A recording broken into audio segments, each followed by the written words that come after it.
Mes chers amis et chers compatriotes, l'année 2011 vient de s'achever et une autre va s'ouvrir devant nous. Toute l'existence est ainsi faite entre les choses qui s'achèvent et celles qui naissent ou qui renaissent. C'est sous cette vision des choses qu'il nous faut fonder notre espérance. À ceux qui souffrent dans leur cœur ou dans leur chair, aux plus démunis, mais également à la famille de Thierry Dolle, qui attend comme nous le retour de leur fils.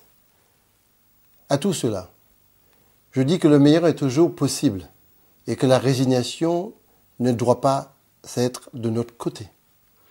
Je le dis aussi aux jeunes frappés par le chômage et le désœuvrement. Cette tragédie n'est pas une fatalité.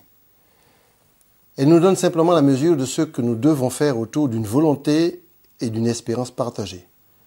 Ma conception de la politique est qu'elle est avant tout le lieu de l'action, de l'innovation et de l'invention, ce qui exige de la méthode et des actions concrètes. La première priorité a été pour moi de répondre à l'urgence que constituait l'effondrement économique. Un plan de relance a été mis en œuvre, des investissements massifs constitués par la commande publique. Entre 2010 et 2011, c'est 100 millions d'euros de plus investis. Ce plan de relance a également engendré la consolidation et la création d'emplois, une augmentation des possibilités de formation et un retour à la croissance attesté par les autorités compétentes en la matière. Au quotidien, c'est également une série d'interventions en direction des petites et moyennes entreprises, des structures du tourisme, d'une mise en œuvre de nouvelles possibilités de développement avec la Caraïbe, qui devrait se traduire par des accords bilatéraux avec Sainte-Lucie, Haïti, le Para au Brésil, Antigua, dans une démarche respectueuse de chacun. Nous avons consolidé notre coopération avec les régions ultrapériphériques, avec la Guyane, la Réunion, la Guadeloupe. Nous disposerons d'un bureau à Bruxelles et nous nous battrons pour notre maintien dans l'objectif convergence des fonds structurels. Nous ne pouvons exiger de l'Europe qu'elle soutienne nos projets si nous ne faisons pas la démonstration d'une utilisation efficace des fonds. En 2011, le taux de programmation pour le FEDER est exemplaire. Il atteint 75% contre 25% en 2010. Nous sommes sortis de l'attentisme, du sous-investissement chronique et de la thésaurisation inefficace et stérile. Tout cela ne constitue que les premiers ingrédients d'une politique qui vise à la naissance d'une Martinique nouvelle. L'année 2012 va inaugurer une période d'action, d'investissement et d'innovation. D'abord, un nouveau plan de relance destiné à la consolider et amplifier les effets du premier est d'ores et déjà mis en œuvre. Nous accompagnerons une quinzaine de zones d'activité économique. Un plan d'action pour la Martinique sera initié par des forums citoyens où il sera fait appel à l'imagination et à l'intelligence de tous pour porter des réponses innovantes à nos problèmes structurels. De grands projets structurants dans le nord, dans le centre, dans le sud, à Saint-Pierre et aux Trois-Îlets seront engagés.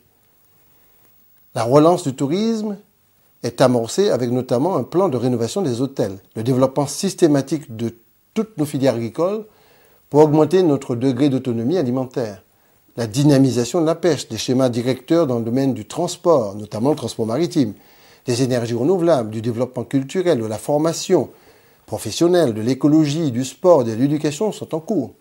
Concernant la collectivité unique, je voudrais qu'elle soit pensée non pas de manière seulement administrative, mais en fonction d'une gouvernance locale moderne et performante. Comme vous le voyez, mes chers compatriotes, en face de la négation, de la critique systématique et stérile, nous opposons le travail quotidien, la détermination active, l'innovation permanente et pour tout dire, une logique de projet qui touche à tous les domaines. Cette année qui s'achève a été une année de restructuration de notre collectivité, de mise en ordre de nos différents outils techniques et financiers, tout autant qu'une année de conception, d'action et d'investissement massif. Beaucoup a été fait, mais le travail reste colossal. Il n'existe aucune solution à nos problèmes qui ne soit à la portée de notre volonté, de notre union et de notre courage. J'ai confiance en notre intelligence collective, mais c'est d'abord la confiance en chacun de vous qu'il est indispensable de restituer. C'est cette confiance qui soutiendra la responsabilisation individuelle et collective nécessaire à la cohésion et au développement de la Martinique. Chacun doit se poser la question suivante. Ai-je fait tout ce qui est en mon pouvoir pour que règne la paix, la prospérité dans ma famille dans mon quartier et dans mon pays. Et c'est fort de ces deux grandes valeurs, la confiance et le sens de la responsabilité, que nous pourrons réintroduire une troisième, la solidarité. Celle qui jadis constituait le ciment de notre société martiniquaise.